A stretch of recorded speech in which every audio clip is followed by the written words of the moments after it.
Kom. Ja. Kom. Far. Rejser du igen?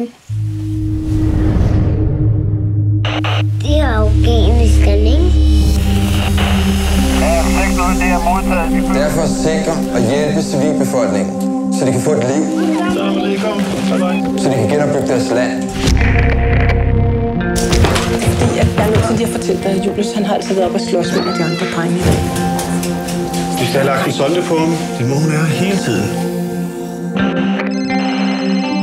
Hej, skat. Og du har det godt? Jeg har det fint. Tænk mig også, der er et andet.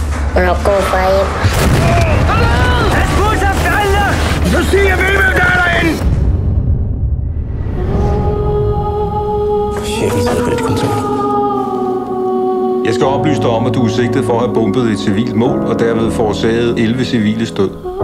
Jeg havde en stærk formodning om, at der befandt Taliban inde i... Stopper lige der, Claus. Havde du piger lige? Han siger, at hans mænd ligger og bløder, og det må da være hans pligt at redde sine mænd.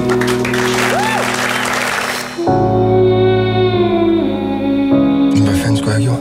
Det handler ikke om, hvad du skulle have gjort, Claus. Det handler om, hvad du gør nu.